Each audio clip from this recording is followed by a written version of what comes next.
Halo, Assalamualaikum warahmatullahi wabarakatuh. Selamat pagi, Hananda semua. Semangat pagi. Baiklah, Hananda semua. Oh ya, sebelum kita mulai pembelajaran, bagaimana kabarnya pada pagi hari ini?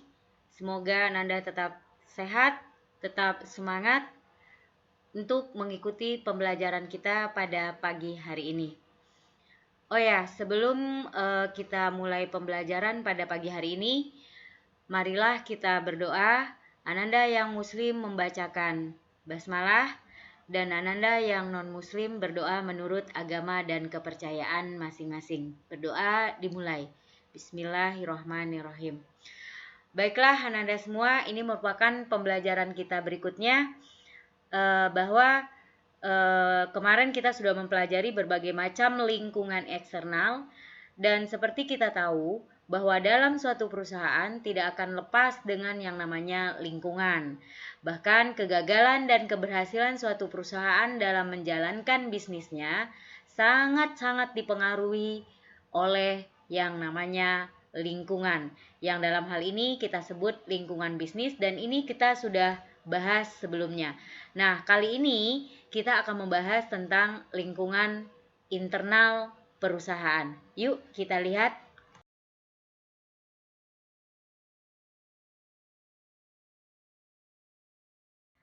Baiklah Nanda semua, pembelajaran kita pada hari ini adalah analisis lingkungan internal. Nah, sebelumnya kita sudah bahas tentang analisis lingkungan eksternal yang terdiri dari lingkungan fisik, lingkungan pemerintah, lingkungan ekonomi, dan lingkungan internasional. Nah, analisis lingkungan eksternal kemarin kita sudah bahas yang tujuannya adalah untuk mengetahui ancaman dan peluang, di mana ancaman adalah suatu kondisi dalam lingkungan umum yang dapat menghambat usaha-usaha perusahaan untuk mencapai daya saing strategis. Sedangkan peluang waktu itu kita bahas adalah kondisi dalam lingkungan umum yang dapat membantu perusahaan mencapai daya saing strategis. Nah, sementara analisis lingkungan internal itu dilakukan untuk mengetahui tingkat daya saing perusahaan berdasarkan kondisi internal perusahaan. Nah, faktor internal perusahaan sepenuhnya dapat dikendalikan sehingga kelemahannya dapat diketahui dan dapat diperbaiki. Jadi kalau eksternal, lingkungan eksternal itu lebih pada ancaman dan peluang, sementara untuk lingkungan internal itu lebih membahas kepada kelemahan dan kekuatan perusahaan. Oke, kita lihat satu per satu.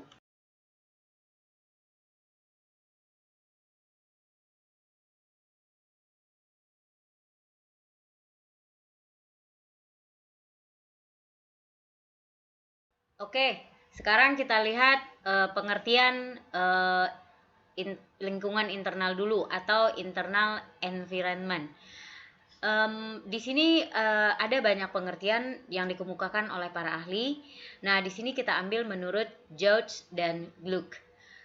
Di mana menurut mereka, lingkungan internal itu adalah proses di mana perencanaan strategi mengkaji faktor internal lembaga untuk menentukan di mana lembaga memiliki kekuatan dan kelemahan yang berarti sehingga dapat mengelola peluang secara efektif dan menghadapi ancaman yang terdapat dalam lingkungan tersebut. Lembaga di sini maksudnya yaitu perusahaan. Nah, jadi lingkungan internal atau internal environment di sini adalah kondisi kekuatan dan kelemahan dalam suatu perusahaan. Nah, ini biasanya yang internal ini terkait dengan unsur-unsur dalam perusahaan, di mana di dalamnya termasuk karyawan, manajemen, dan para pemegang saham serta modal yang dimiliki oleh perusahaan. Nah, sekarang kita lihat slide berikutnya.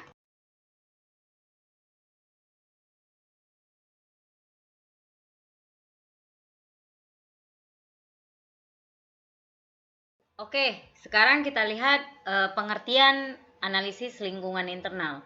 Banyak para ahli mengemukakan pengertian ini.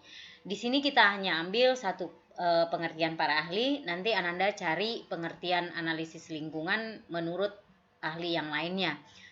Di sini kita ambil pengertian dari Peirce dan Robinson Jr.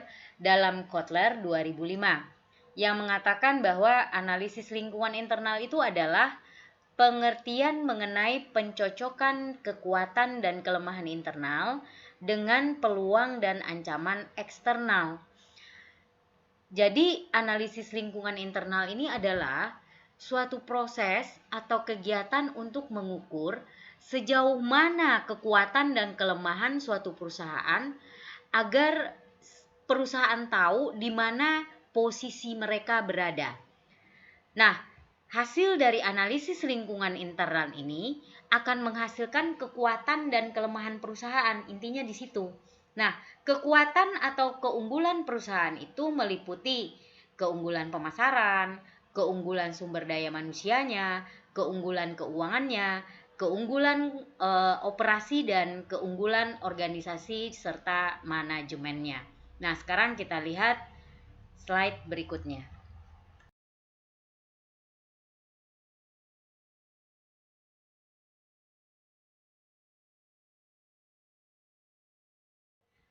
Analisis lingkungan internal ini dilakukan oleh perusahaan, baik itu analisis lingkungan internal maupun analisis lingkungan eksternal. Namun di sini perusahaan melakukan analisis lingkungan internal itu bukan tidak ada tujuan. Nah, sekarang kita lihat tujuan daripada analisis lingkungan internal tersebut. Tujuannya adalah untuk dapat mengerti dan memahami lingkungan organisasi, sehingga manajemen akan dapat melakukan reaksi secara tepat terhadap setiap perubahan. Selain itu, agar manajemen mempunyai kemampuan merespon berbagai isu kritis mengenai lingkungan yang mempunyai pengaruh yang cukup kuat terhadap perusahaan. Nah, seperti yang kita bilang sebelumnya bahwa analisis lingkungan internal ini membantu mengetahui profil keunggulan strategik perusahaan. Analisis ini berusaha menjawab pertanyaan, apa yang kami punya? Apa yang seharusnya dilakukan untuk membuat kami berbeda?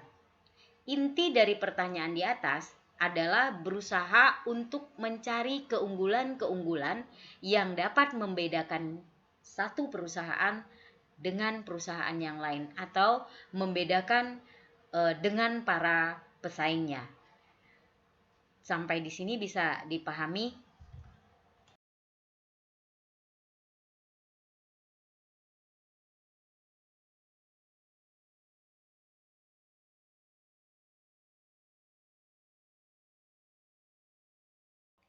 Nah, tadi kita sudah berbicara tentang pengertian analisis lingkungan internal, terus perusahaan menganalisis lingkungan internal itu tujuannya apa, untuk menjawab pertanyaan-pertanyaan seperti apa. Nah, sekarang kita lihat unsur-unsur lingkungan internal itu sendiri. Yang pertama ada karyawan, yaitu orang yang menjual jasa, pikiran, atau tenaga dan mendapatkan kompensasi yang besarnya telah ditetapkan terlebih dahulu. Yang kedua, unsur yang kedua adalah manajemen. Manajemen itu adalah suatu proses perencanaan, pengorganisasian, pengkoordinasian, dan pengawasan serta kontrol terhadap sumber daya yang ada agar mencapai tujuan secara efektif dan efisien. Yang ketiga unsurnya adalah pemegang saham dan dewan direksi, yaitu orang atau badan hukum yang memiliki saham di perusahaan. Nah, para pemegang saham ini adalah boleh dikatakan mereka adalah pemilik dari perusahaan. Unsur yang keempat adalah modal. Modal itu merupakan pengeluaran pertama suatu perusahaan.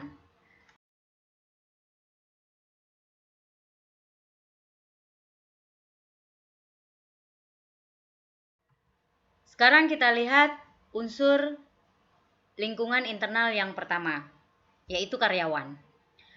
Semakin berkembang suatu perusahaan, maka karyawan dituntut untuk meningkatkan skill atau kemampuannya serta ilmu pengetahuannya. Nah, di sini kita mengklarifikasikan ada dua jenis karyawan. Pertama ada namanya karyawan berkerah putih. Yang kedua ada karyawan berkerah biru. Apa sih itu karyawan berkerah putih? Nah, karyawan berkerah putih ini adalah karyawan yang bekerja menggunakan tenaga dan pikirannya. Artinya begini, semakin berkembangnya suatu perusahaan, maka karyawan berkerah putih dituntut untuk lebih meningkatkan keterampilan dan kemampuannya. Ada kalanya suatu posisi dalam perusahaan menghendaki klasifikasi pendidikan tertentu. Misal, programmer komputer mensyaratkan karyawannya untuk menguasai software-software terbaru. Nah, yang kedua ada karyawan berkerah biru. Nah, karyawan berkerah biru ini adalah karyawan yang bekerja dengan menggunakan tenaga ototnya. Biasanya karyawan ini tidak dituntut untuk menguasai skill tertentu dan juga tidak diperlukan klasifikasi pendidikan apapun.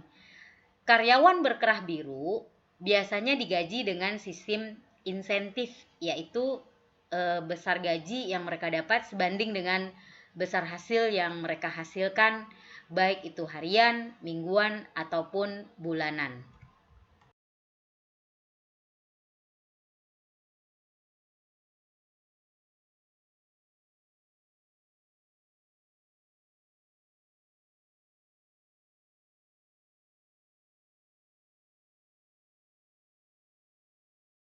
Sekarang kita lihat unsur lingkungan internal yang kedua, yaitu manajemen.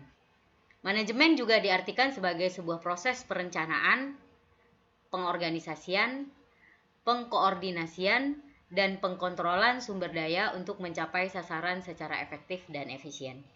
Dari pengertian di atas, dapat kita simpulkan bahwa manajemen itu juga merupakan seni mengelola sumber daya secara efektif dan efisien dalam menjalankan kegiatan perusahaan agar sasaran organisasi dapat tercapai.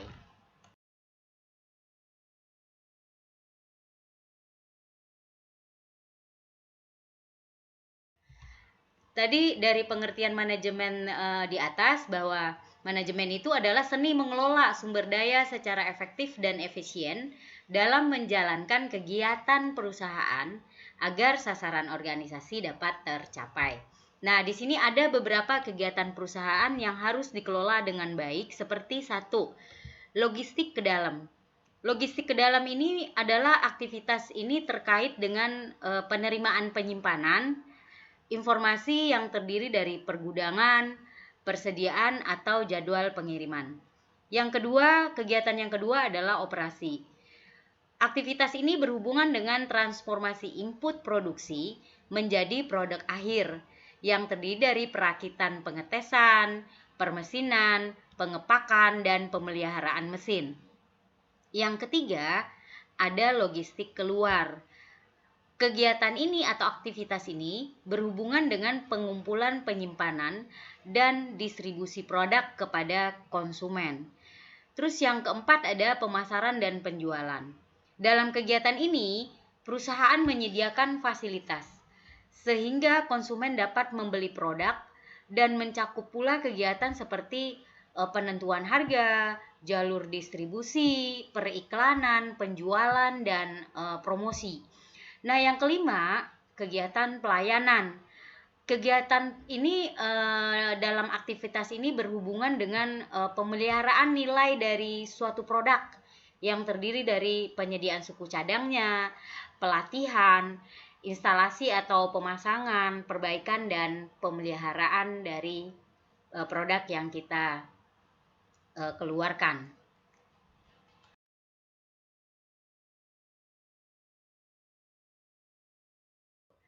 Nah, untuk menunjang kegiatan perusahaan yang dikelola tadi, di sini ada fungsi penunjang yang merupakan aktivitas pendukung perusahaan yang meliputi satu, pengadaan.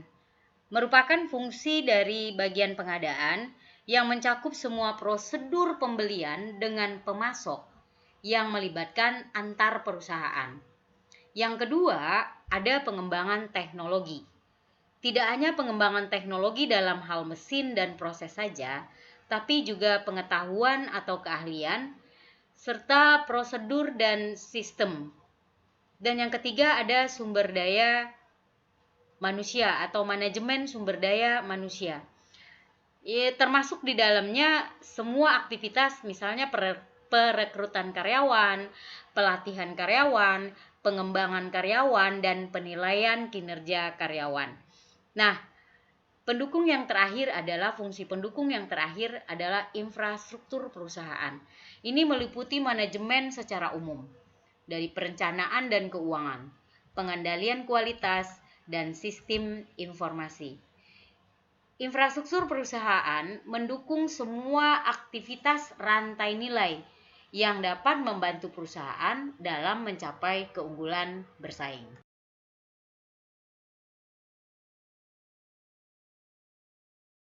Nah, unsur lingkungan internal yang ketiga atau elemen-elemen lingkungan internal yang ketiga adalah pemegang saham dan dewan direksi. Pemegang saham ini adalah atau yang sering disebut dengan shareholder, itu orang atau badan hukum yang memiliki saham di perusahaan. Para pemegang saham ini adalah biasanya pemilik dari perusahaan. Oleh karena itu, pemegang saham berhak mempengaruhi sebuah keputusan tergantung dari jenis saham yang dimiliki masing-masing pemegang saham. Mereka dapat menggunakan haknya lewat rapat umum pemegang saham. Terus ada yang kedua, dewan direksi. Dewan direksi itu adalah pihak yang bertanggung jawab menentukan tujuan organisasi, menentukan strategi pencapaian tujuan, dan lain sebagainya. Nah, dewan direksi ini ditetapkan oleh para pemegang saham. Tugas Ananda cari macam-macam daripada saham. Di sini kita lihat dewan direksi itu memiliki tugas. Yang pertama, memimpin perusahaan dengan membuat kebijakan perusahaan. Yang kedua, memilih, menetapkan, dan mengawasi tugas dari karyawan dan para manajernya. Yang ketiga, menyusun anggaran tahunan perusahaan. Yang keempat, membuat laporan kinerja perusahaan kepada para pemegang saham. Jadi biasanya dewan direksi ini disebut dengan direktur dan pemegang saham ini disebut dengan dewan komisaris.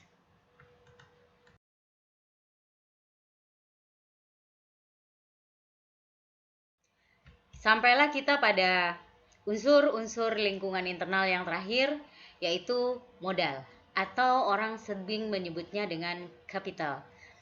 Nah, modal ini merupakan pengeluaran pertama sebuah perusahaan. Pengeluaran ini dilakukan untuk menjaga kelangsungan eksistensi perusahaan tersebut. Nah, untuk organisasi yang telah go public atau yang bukan perusahaan tertutup, modal diperoleh dari pemegang saham. Bukan hanya uang, peralatan fisik seperti sarana dan prasarana juga merupakan modal suatu perusahaan. Jadi peralatan-peralatan yang dimiliki oleh perusahaan itu juga termasuk modal daripada perusahaan.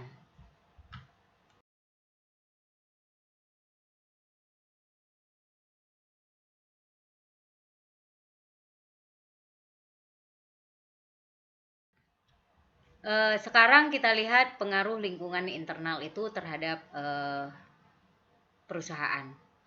Seperti yang telah disampaikan sebelumnya, bahwa lingkungan internal perusahaan sangat berpengaruh terhadap jalannya perusahaan.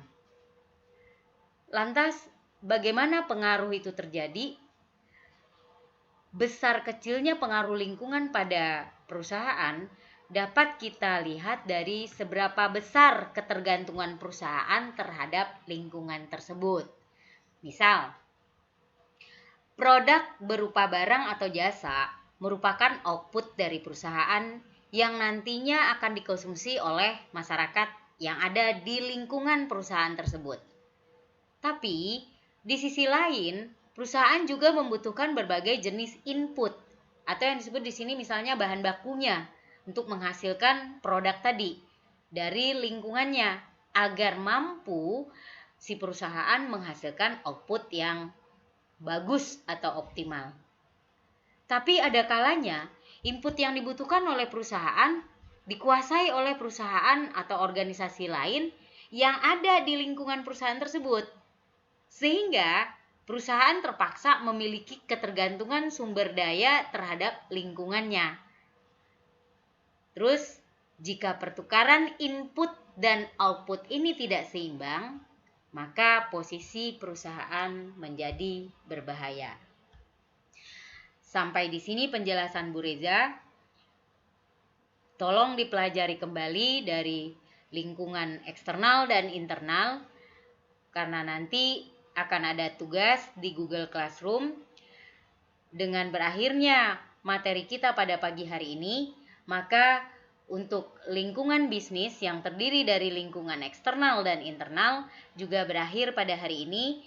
Nah, persiapkan diri Ananda untuk mengikuti pekan ulangan minggu depan.